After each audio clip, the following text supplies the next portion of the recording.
Daming tubig pala nito. Ilagay natin siya. O yun, itapon na natin itong tubig dahil kasi ulan ng ulan. Few days ago, grabe yung ulan. At saka ito ding hangin, grabe yung hangin. Pati buhok ko tumindig. So yun, tapon natin ng tubig kasi ang ginaw din. Kaya yun, kuha lang sana ako ng, gamitin ko lang sana ito para sa generator. Pero parang hindi ko magagamit. Pero ginawa ko pa rin. Kahit sobrang ginaw. Kasi alam nyo naman, matulungin tayong asawa. So yun, nilagay ko na yung bricks doon para ilagay sana sa likuran ng bahay, sa gilid ng isang gilid ng bahay. So yun. So pero ito yung nagawa ko. The wind is crazy. Where? Huh? Yeah, but is it legal? Well, it's away from the house. It's not the house, it's the porch. So yan guys, so dinadrive na niya doon. Doon daw niya ilagay itong generator doon sa gilid ng bahay. So tignan natin kung anong magagawa natin dito. Tulungan natin si Mister para naman, you know, ang likod ni Mister, alam nyo na mahirap na magkalisod. Puntahan lang natin yun kung asan niyang plano itong ilagay. At saka kami lang dalawa, di ba? Hindi kami nag-ask ng tulong sa ibang tao kasi may bayad kasi guys kapag mag-ano ka. So, dito, nahihirapan siyang mag-atras abante. At saka, nahihiya ako kanina kasi merong tao pa naghintay sa kanya. So, yun, naano na siya doon, nakapark na siya, pero hindi siya makadire-diretso dahil may kahoy pala doong nakaharang. So, matatandog daw yung sasakyan niya, matouch daw ng kahoy. So, ngayon, kailangan namin ng wire para kunin namin itong mga kahoy na muntik na palang matumba. So, ikakat niya sa chinso niyang sinso, adoy, ginoo ko. So, bago niyan, sinusurbihan ko pala itong mga garden ko dito, yung rosas ko, guys. Grabe pala yung rosas niyan. Maganda pala kapag itrim-trim. At saka yung hangin sobra. Itong yelong bulaklak na ito, ang ganda-ganda. So, ngayon sabi ko, parang tumaas siya ng tumaas. So, kailangan ko siyang itrim. So, plano ko ito, ganituhin ko lang. Ikat ko lang yan, ganyan. And then, para hindi masyadong tumaas. Kasi mahirap kapag ma-overcut kasi ito, maging patay, kaloka. So, yan, ito si Mister. Ala, ang bilis niyang tumakbo, ginoo ko. Yan. Extension wire agad. Kasi alam nyo na, yung extension palang dalawa, dinagdagan namin ng isa. Yun, pinotol niya yun para hindi daw masira yung sasakyan niya. So, ganun. So, yan. Ako naman, ang bilis ko. Sabi ko, oy, mayroon pa dito kahoy. So, sabi niya, o sige, putulin mo. Pinagtawanan pa niya ako, guys, bago ako tinulungan daw kasi sobrang short ko raw. And then siya, yun, tinulungan ako pero pinagtawanan bago tumulong. Kasi para daw akong monkey nakakabit sa sanga ng kahoy. Yun. O, diva. Yun siya. Paatras-atras pa siya dyan. Pinag-isipan namin kung anong dapat gawin.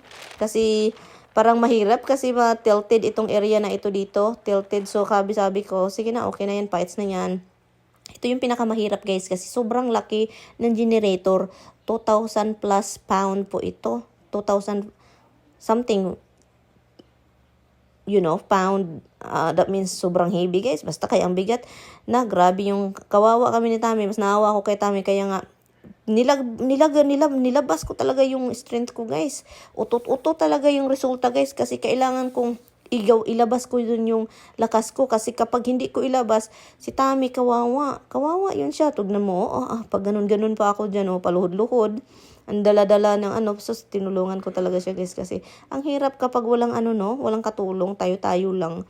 Yun na lang sabi ko, sige ilagay ko itong may ligid. Dito, nahirapan kami dito guys. Sabi ko, sige, alsahin mo. And then, ilagay ko ito sa ilalim yon.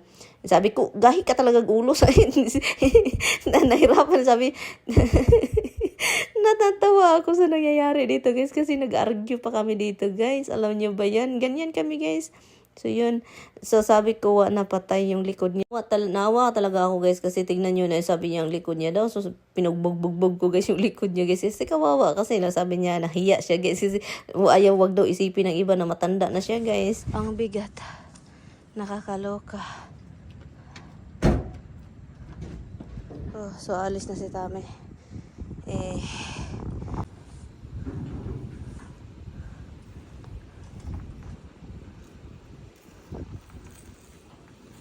You're good.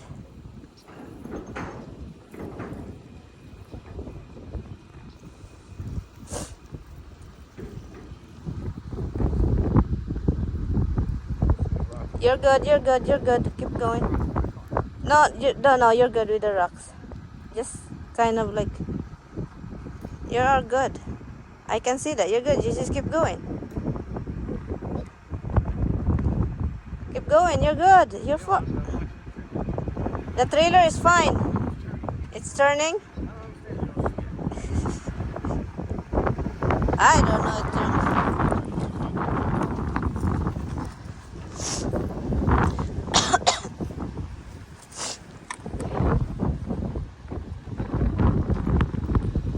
Ala, dito muna tayo guys. Salamat sa inyong panonood guys. Sa aming mga kalukuhan na kami-kami lang. Salamat sa panonood na walang sawang suporta. Thank you. Bye. Ay, ay, ay. Ang hangin din. Para ding loka-loka. Yan. Magtapon kami ng basura guys.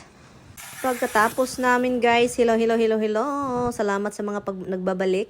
Pagkatapos po namin nilagay yung generator sa labas. Ngayon, continuation kami dito sa pagkakat at saka paglilinis ng yard namin. Kasi po, habang nagre-rent kami ng trailer, we take advantage na guys para naman maano natin, di ba? Ay, nahulog si camera. Giatot. Nasa ibabaw kasi ng sasakyan guys. So ngayon si Tammy pinuputol niya yung mga kahoy para naman magkasya sa trailer. Kasi nga sayang yung oras kasi 2 o'clock daw namin ito sa uli. At ginamit namin for 2 days. Mura lang pala itong trailer guys. $25 per day. And then yun sabi na bago natin ito isauli, magkarga tayo ng mga kahoy at itapon sa basurahan. Yung meron kasing mga sanitation dito na malapit lang sa amin din. Yun, at saka yun, nilinis na namin yun. Sabi ko, marami akong tinapok doon. Marami akong nalagay ng mga basura doon sa may mountain na yan. Sabi ko, ilagay natin lahat, sir. And then yun, sabi ko, magdahan-dahan ka ha, kasi ang daming poison ivy dyan. At sa tingin ko nga, nagka-poison ivy na naman itong pisngi ko, guys, dahil sa hinahag namin yung mga tinatapon at saka natanggal ko. So ngayon, nilinis namin. Hindi yan finally nalinis pa, guys, kasi mayroon pang maraming poison ivy pa dyan. At saka mahirap siya linisin kapag maraming poison ivy kasi mahirap na magkalisod guys. Ang kati-kati ng poison ivy guys. Hindi yan madali guys. Akala natin di ba sa Pilipinas parang wala tayong mga poison ivy. Ay naku dito. Ang daming poison ivy sa paligid namin. Grabe. Kasi sa Pilipinas kahit anong damo pa yan hindi yan makati. Ay hindi katulad dito na may makati na damo. Pero ito hindi talaga katulad na sobrang kati. Iba yung kati guys. Tara guys. Puno na siya guys. Kuha namin dyan. Lahat. Ito siya ang dami. Yan, he's doing it. It's his job. Do your job, sir. You do your job. Okay, you're here. Okay. Yan nyo tong mga tinapon ng mga tao guys. Oh, mga bike, mga grill. Mga tinapon po ito guys. Hand truck. Ha, hand truck oh. Toolbox. Toolbox. Nandito kami sa basurahan guys. Propane tank. Oh my god, they threw a lot of nice bike. Oh my goodness. Tignan nyo naman yan guys. Look oh. Oh yeah. Oh, they have a lot of TV right here. Oh, tignan nyo to oh. They have hand truck han. Grill oh. The propane tank. Oh, oh, there is a vase over there. Can we ask them? You gonna dump that? Oh my god guys. Oh bike oh. Oh my god, tinapon. You have to make space for your trailer han. Look oh the grill guys. Oh tinapon oh bike. Oh sus maganda pa yan sa Pinas ba? Kaluka naman ito eh. Ito basurahan oh mga nagtapon ng basura oh. Look. Hala. Slowly make sure that tinapon oh. I don't really want to do that. So this is the thing guys. Oh look nice oh. So what is, be careful, you still have the trailer. We're gonna wait empty now. Oh, this one is the empty here? Yeah. So we have to wait. Halahan, you have to straighten it out, honey. So now, and then after that, we pay? Yes. They pay by how much weight you dump off. Speaker, pull up. So yung lips ko is nagka-dry na dahil po sa ano. Yung lips ko sobrang dry guys dahil po sa sobrang ginaw. And yun, and oh my god. 'Di ba marami yung ano sa likuran? Maraming tawag nun, kahoy. Ang ginawa ng meron silang machine na kiniklip lang ba? Yung binigyan ni Tammy ng $20 kasi they make our life easier man daw. Si Tami mahilig itong mag-tip kapag maging okay yung ano niya, yung parang itip niya yung tao kapag na-appreciate niya yung ginagawa niya. Parang tinanong nila kung do you want me to clip it, to easy for you, because you know, may clipper sila ba, yung machine na malaki, clip lang, isang ganun lang guys, nakuha lahat.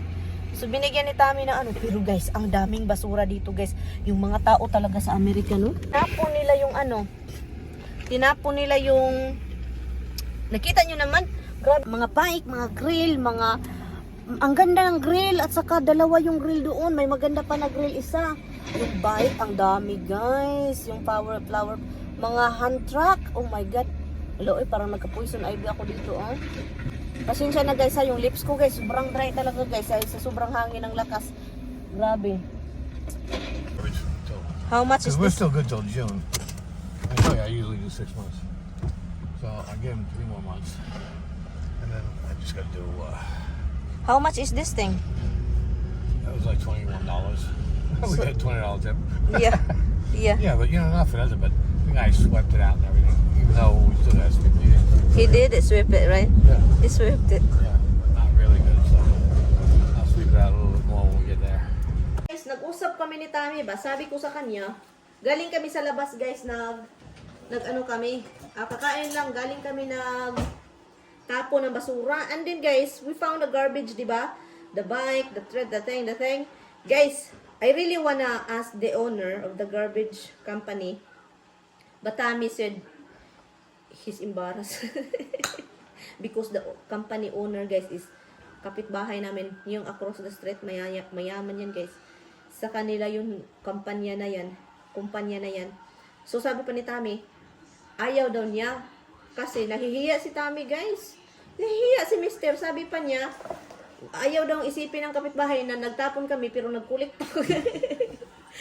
Nangulikta pa kami ng basura. Ayaw niyang, alam niyo naman yung mga fried chicken, katulad ng nito, fried chicken, yung natin, lunch natin. Right, Han? Do you want fried chicken? So, I'm gonna eat fried chicken with hot sauce. Gusto ko sana siyang kunin kasi magagamit pa. Pwede man yung i-donate. Tinatapon talaga yung mga tao na yan, na talagang American talaga ba? Tinatapon talaga, magagamit pa ng mga pagkain. Mga gamit, yung grill guys. Ano, ginoo ko yung hand truck. Ang ganda. Pangarap na ng mga bata ba magkaroon ng bike. Hi guys. Yeah, pagod kami guys. Oy, we're tired. Oy, we're not done yet guys. Tami is still have to fix the lawnmower. The lawnmower, right? So, we just need to fix that for us to keep going, because if the lawnmower is acting up, that means another 1,500. If we broke that lawnmower, for sure Tami will get the 5,000 lawnmower. The zero U-turn. So, I don't... Zero U-turn? Yeah, I don't want that. Zero turn. Zero turn pala yun, ha? It's not zero U-turn. Zero U-turn is the best word than zero turn. Ito na naman siya, guys. Ito na naman yung pinaglaruan. Oh my God.